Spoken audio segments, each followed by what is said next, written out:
নমস্কার বন্ধুরা, success guideline YouTube চ্যানেলে আপনাদের স্বাগতম। বন্ধুরা, আমরা যে আর এস আগরওয়ালা স্যারের অবজেক্টিভ অ্যারিথমেটিক বইটি থেকে চ্যাপ্টার ওয়াইজ যে ম্যাথগুলো সলিউশন করা শুরু করেছিলাম। আমরা ফার্স্ট চ্যাপ্টার হচ্ছে প্রফিট অ্যান্ড লস স্টার্ট করেছি। প্রফিট অ্যান্ড লসের আমরা এখনও কিছু অঙ্ক বাকি রয়েছে, তো আমরা চেষ্টা করছি কয়েকটা পার্টে হচ্ছে আমরা এগুলো সলভ করে দেওয়ার। তো বন্ধুরা, আজকের আমরা 5টি অঙ্ক নিয়ে আলোচনা করতে চলেছি। তো চলুন শুরু করা যাক। তো নতুন বন্ধুদেরকে বলবো, বন্ধুরা এইরকম ধরনের ভিডিও যদি ভালো লেগে থাকে তো আপনারা সাবস্ক্রাইব করবেন এবং বেল আইকনটিকে অল করে রাখবেন, যাতে কিনা নতুন ভিডিও আপলোড হওয়ার সঙ্গে সঙ্গে আপনারা নোটিফিকেশন পেয়ে যান। তো চলুন শুরু করা যাক। তো বন্ধুরা, অঙ্কটাতে কী 101-এর দাগের অঙ্কটাতে কী বলছে, a shopkeeper allows a discount of 10% on the market price of an item but charges a sales tax of 8% on the discount price. তো বলছে কি, সে কী ডিসকাউন্ট দিচ্ছে কত, 10% কি মার্কেট প্রাইসের উপরে, এবং সে চার্জেস এ সেল ট্যাক্স, মানে সে সেল ট্যাক্স হচ্ছে চার্জ করছে 8% আরে দ্য ডিসকাউন্ট, মানে ডিসকাউন্ট প্রাইসের উপরে। ইফ দ্য কাস্টমার পেস 680.40, সে যদি কোনো কাস্টমার যদি 680 টাকা 40 পয়সা যদি পে করে as the price including the sale tax ধরে, then what is the market price of the item. বলছে ওই আইটেমটার মার্কেট প্রাইসটা তাহলে কত হবে। তো বন্ধুরা, আমরা এটা কি করব, আমরা এটা ডাইরেক্ট হচ্ছে মার্ক প্রাইস করব। মার্ক প্রাইস কত হবে সেটা নির্ণয় করব। আমাদের সেই একটা কাস্টমার কত টাকা দিয়ে কিনছে, 680.40 এই টাকা দিয়ে কিনছে, কিন্তু এই টাকাটা সে কী করছে, 8%, এই টাকাটা সে কি তাহলে যে বিক্রি করছে তার সেল প্রাইস, এরপর সে কী করছে 8% তাহলে কি প্রফিট করেছিল। তাহলে প্রফিট করলে তাহলে কী করি আমরা 100, এবার 100/108 ইন্টু, কিন্তু সে কী করেছে ডিসকাউন্ট দেওয়ার পরে কিন্তু এই দামটা সে নিয়েছিল, অর্থাৎ কত 10% ডিসকাউন্ট দিয়েছিল। 10% ডিসকাউন্ট দেওয়ার আগে তাহলে দাম কত ছিল, 100/90 ছিল। তাহলে আমার এটাই হয়ে যাবে তাহলে মার্ক প্রাইস। এটাকে আমরা কাটাকাটি করব, কী করব আমরা বাই দিয়ে এখানে, আচ্ছা এখানে দেবো না আমরা, এখানে দুটো শূন্য, এখানে দুটো শূন্য, এই যে কেটে দিলাম। তো এখানে এই একটা শূন্য, এই একটা শূন্য আমরা কেটে দিলাম। তো এবারে কি করব, 108 আর এখানে 9, 9 দিয়ে আমরা এটাকে কাটবো। এটাকে 9 দিয়ে কাটলে কত হবে, 9, 9 7 63 আর 50, 9 6 54, মানে 9 5 45, 5 54, 9 6 54, এত হয়ে গেল। তো এখানে দেখছি 8 দিয়ে 16, আর আচ্ছা 4 দিয়ে এটাকে আমরা 4 দিয়ে কাটবো, 4 2 8, 4 7 28, এটা হবে 4 1 4 35, 4 8 32, 4 9 36। তো 7 7 49, 7 2 14, 4 18, আচ্ছা 27 আর 7 আমরা কাটতে পারি এটাকে। তো এটা কী পেয়ে গেলাম আমরা, তাহলে অ্যাকচুয়ালি কী পেয়ে গেলাম, 700 টাকা। অর্থাৎ ওই বই যে আর্টিকেল, মানে যে বস্তুটা তার হচ্ছে কত মার্কেট প্রাইসে কত ঠিক করেছিল, 700 টাকা ঠিক করেছিল। তো বন্ধুরা, নেক্সট অঙ্কটিতে বলছে a shopkeeper offers to sell 33.1/3% more quantity of a product for a price that is 20% higher. সে কী করছে, প্রাইসটা 20% হায়ার রেখে সে কী করছে, একটা অফার দিয়েছে 33.1% বেশি কোয়ান্টিটি, মানে বেশি সংখ্যক প্রোডাক্ট দেবে। বলছে what is the effective discount that he is offering. সে যে অফারটা দিয়েছে তার উপর কতটা প্রভাব পড়বে তার এই ডিসকাউন্টের। তো বন্ধুরা, এটা আমরা কি করছি দেখুন, মার্ক প্রাইসটা আমরা এখানে কি করব, 100 টাকা আমরা মার্ক প্রাইসটা কি করব ধরে নেব। তো তাহলে সে কি 20% তো বেশি প্রফিট করার, 20% প্রফিট করতে চাইছে। তো সেক্ষেত্রে তার এসপি তাহলে আমরা কি, মানে সেল প্রাইস কি বলতে পারি আমরা 120 টাকা বলতে পারি। কিন্তু সে বলছে কি, সে কোয়ান্টিটি দিক থেকে কী দিচ্ছে না, 33.1-3% সে কি বেশি দিচ্ছে। এটা যদি সে বেশি দেয় অ্যাকচুয়ালি, তাহলে তার সেক্ষেত্রে তার সেল প্রাইস কত হবে, তাহলে অ্যাকচুয়ালি মার্কেট প্রাইস যে 100 ছিল তার উপর প্লাস এটা হবে, তাহলে সেক্ষেত্রে তার সেল প্রাইস কত হয়ে যাবে না, 100 প্লাস এটাকে আমরা করে নিলাম 33 3 99 100, অর্থাৎ 100/3। তো এটা কি করব আমরা, তাহলে পেয়ে গেলাম 3 4, মানে 400/3। এটা সে কী করছে, মানে বেশি, মানে সেল প্রাইস হিসেবে এটা বেশি বেশি দিচ্ছে। তো এক্ষেত্রে তার হচ্ছে কি যে মানে এফেক্টটা কী করবে, এফেক্ট করবে কত, দেখুন এটাতে 120 টাকা সেল প্রাইস হতো, সেখানে সে কী করছে 403 এটা দিয়ে দিচ্ছে। তো তার এফেক্ট কত হবে, তাহলে এটা মাইনাস আমরা 120 করতে পারি। তো 400/3 মাইনাস 120, এটা হয়ে যাবে কত, 12 3 36, 360, 400 মাইনাস 360 বাই আমরা কী পেয়ে যাব 3। তো সেক্ষেত্রে আমরা কি দেখছি 40 বাই 3, এটা তার কি এফেক্ট পড়বে।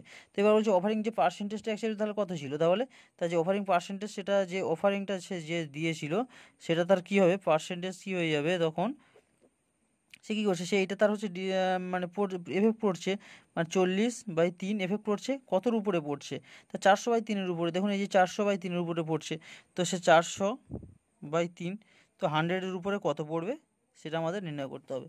তো ক্যালকুলেশন করলে আমরা দেখতে পাচ্ছি এটা হয়ে যাবে 40/3 ইন্টু, এটা হয়ে যাচ্ছে 3/400, এটা ইন্টু 100।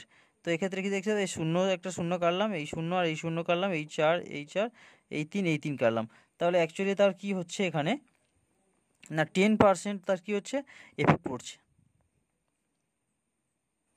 তো বন্ধুরা নেক্সট অঙ্কটিতে বলছে 103-এর, the difference between a discount 35% and the two successive discount 20% and 20% on a certain bill was 22, the amount of the bill is.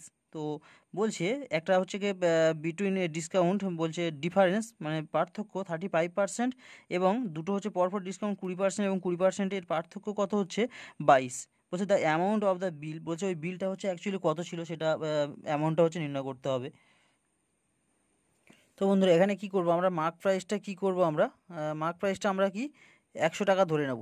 সে যখন হচ্ছে কি 35% যখন হচ্ছে ডিসকাউন্ট দেবে, তো সে একসঙ্গে যখন 35% ডিসকাউন্ট দেবে তখন তার তাহলে কত থেকে যাবে, তখন তার সেল প্রাইসটা হয়ে যাবে কত না 65 হয়ে যাবে তার সেল প্রাইস। কিন্তু যখন সে কী করবে দুবার 20% করে দেবে, তখন তার সেল প্রাইসটা কত হয়ে যাবে, ফার্স্টবারে 20% ডিসকাউন্ট দেওয়া মানে 100 থেকে 20 মাইনাস হয়ে যাবে মানে 80, তারপরে যখন 20% ডিসকাউন্ট দেবে তখন কী হবে 80/100 থেকে যাবে।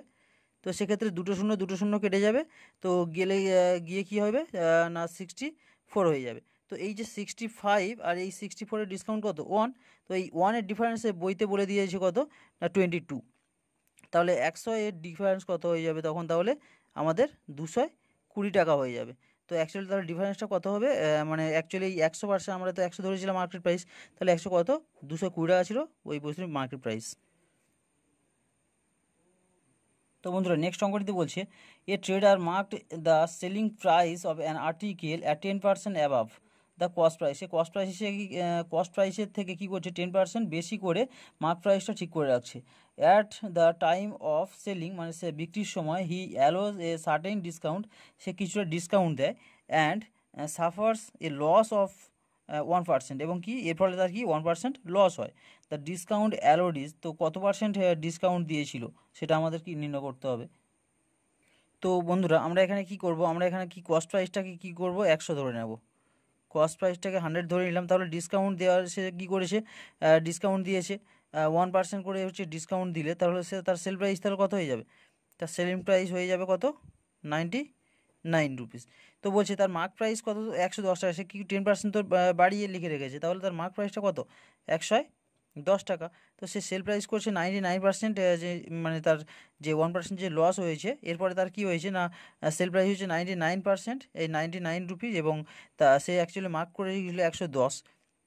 তো বলছে এরপরে তার ডিসকাউন্টটা তাহলে কত দিল 110 মার্ক করে গিয়েছিলো 99 টাকা বিক্রি করছে, তাহলে ডিসকাউন্ট তাহলে কত দিয়েছে, নিশ্চয়ই সে কী করছে না 11 টাকা কি ডিসকাউন্ট দিয়েছে। 11 টাকা ডিসকাউন্ট কার উপর দিয়েছে না ওই 100 টাকার সে যেহেতু কস্ট প্রাইস যেহেতু, তাহলে সে 100% তাহলে ডিসকাউন্ট দিয়েছে বলবো আমরা। তো এখানে বলেছে ডিসকাউন্ট কত পার্সেন্ট দিয়েছিল না 111 টাকা ডিসকাউন্ট দেয় 100 টাকার উপরে, তাহলে হচ্ছে কী হলো তার ডিসকাউন্টটা সে কত দিয়েছিল, তাহলে অ্যাকচুয়ালি ডিসকাউন্টটা সে 11% দিয়েছিল। তো বন্ধু নেক্সট অঙ্কটা 105 থেকে বলছে if a shopkeeper offer 10% discount on the list price of a toy, একটা খেলনার লিস্ট প্রাইসের উপর সে কী করছে 10% ডিসকাউন্ট দেয়, এবং হিজ গেইন ইজ 20%, এর ফলে তার কী হয় না 20% প্রফিট হয়। If he gave a discount of 20%, his gain percent would be, সে যদি বা ওই খেলনাটার উপর ডিসকাউন্ট হচ্ছে 20% দেয়, তাহলে তার কত পার্সেন্ট হচ্ছে প্রফিট হবে। তো বন্ধুরা এখানে আমরা কি করব, এখানে হচ্ছে লিস্ট প্রাইসটাকে আমরা 100 ধরে নিলাম, এটাকে আমরা ধরে নিলাম কি লিস্ট প্রাইস। লিস্ট প্রাইসটাকে যদি আমরা 100 ধরি, তাহলে সে কী করছে 10% তো ডিসকাউন্ট দিচ্ছে, তাহলে তার সেল প্রাইসটা তাহলে কত হয়ে যাবে, নিশ্চয়ই যে ডিসকাউন্ট দিচ্ছে মানে কত তার 90 টাকা হয়ে যাবে তার সেল প্রাইস।